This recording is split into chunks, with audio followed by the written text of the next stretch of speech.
गंगा दशहरे के पावन पर्व पर पूरे जनपद में अलग अलग स्थानों पर जगह जगह शरबत का वितरण किया गया, जिस पर जनता का मानना है कि गंगा दशहरे के पावन पर्व पर शरबत पिलाना एक बड़े पुण्य का काम होता है। इसीलिए लोग जगह जगह शरबत वितरण कर पुण्य कमाना चाहते हैं। मुरादाबाद की नगर पंचायत कांठ में भी गंगा दशहरा के पावन पर्व पर भारत विकास परिषद शाखा कांठ की तरफ से लोगों को गर्मी से राहत दिलाने के लिए एवं पुण्य कमाने के लिए शरबत का वितरण किया गया। शरबत पिला रहे लोगों से बात करने पर सिटी चैनल को बताया गया कि आज हम गंगा दशहरा के पावन पर्व पर भारत विकास परिषद शाखा कांठ की तरफ से एक सबील लगाकर शरबत वितरण कर रहे हैं, जिससे हमें बुजुर्गों से जानकारी प्राप्त हुई कि गंगा दशहरे के पावन पर्व पर शरबत पिलाना एक बड़ा पुण्य का काम होता है।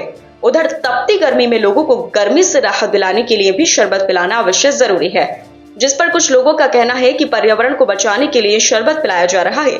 उधर प्लास्टिक से होने वाले नुकसान से लोगों को बचाने के लिए भी कागज के गिलास शरबत पिलाने में इस्तेमाल कर रहे हैं।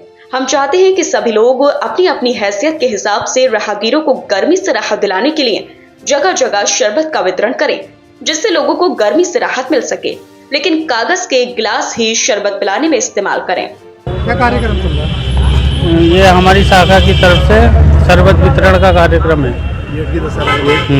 दशहरा मेन उद्देश्य क्या है? इसका मेन उद्देश्य पर्यावरण को ध्यान में रखते हुए हमने प्लास्टिक के गिलासों को हटाया है, मतलब प्लास्टिक की कागज के गिलासों में ध्यान दिया गया है कि जिससे शरबत पर्यावरण दूषित ना हो। कब से कार्यक्रम चल रहा है, कब तक चलेगा? ये 11 बजे से शुरू हुआ है और 1 बजे तक चलेगा, 3 घंटे। इससे पहले भी कार्यक्रम हर साल करते हैं हम अपनी शाखा की तरफ से, हर साल। मैं भारत विकास परिषद शाखा कांठ का संस्थापक अध्यक्ष रहा हूँ। क्या कार्यक्रम चल रहा है? आज भारत विकास परिषद शाखा कांठ के द्वारा इस भीषण गर्मी को देखते हुए राहगीरों के लिए शरबत वितरण कार्यक्रम रखा गया है। कब से चल रहा है, कब तक चलेगा? ये सुबह 11 बजे प्रारंभ हुआ है और दोपहर में 2 या 3 बजे तक कार्यक्रम चलेगा। क्या अपील करते हैं इसके लिए? मैं सभी से अपील करता हूँ कि इस भीषण गर्मी को देखते हुए घर से जरूरी कार्य के निकलें, और जब निकलें तो गर्मी को देखते हुए गर्मी के बचाव करके निकलें, क्योंकि गर्मी बहुत अधिक है और गर्मी ये समय प्राण घातक हो रही है, इसलिए शरबत वितरण किया जा रहा है। आज का कार्यक्रम चूँकि गर्मी बहुत ज़्यादा पड़ रही है, तो जो राहगीर हैं, जो बाजार करने आए हुए लोग हैं, गर्मी से बहुत हताश हैं, उनके लिए यहाँ पर शरबत का कार्यक्रम किया गया है।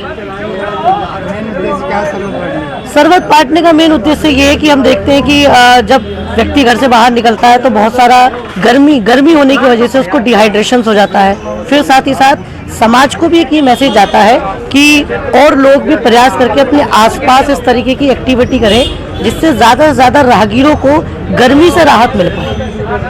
साथ ही साथ इसका मुख्य एक और उद्देश्य हमने रखा है कि पर्यावरण को रखते हुए, चूँकि पन्नी इस तरीके के प्रदूषण से गर्मी यानी ग्लोबल वार्मिंग बहुत तेजी से बढ़ रहा है, जिससे ये गर्मी का जो टेम्परेचर है 50 डिग्री सेल्सियस तक पहुंच रहा है। तो हमने प्रयास किया, आपको यहाँ पर दिखाएंगे कि यहाँ पर हमने पन्नी का इस्तेमाल नहीं किया है, सिर्फ कागज के ही पत्तलों का इस्तेमाल किया है, और उसकी साफ सफाई की व्यवस्था का भी यहाँ पर अध्यक्ष जी की डायरेक्शंस में प्रयास किया जा रहा है।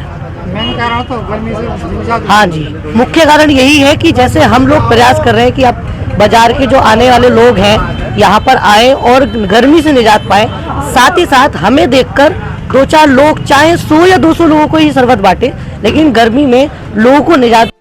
शरबत वितरण में सहयोग करने वालों में भारत विकास परिषद शाखा कांठ अध्यक्ष सचिन चौहान, सचिव रजत प्रभाकर, एडवोकेट दीपक बिश्नोई, मुकेश माहेश्वरी, कुंवर सुरेंद्र सिंह, राजेश शर्मा, डॉक्टर मुकेश चौहान, प्रमोद बिश्नोई, अशोक नेताजी, महेश गुप्ता जी, दीपक चौहान, सुरेश चौहान, राजवीर गुरुजी, पंकज भदौरिया आदि लोग मौजूद रहे।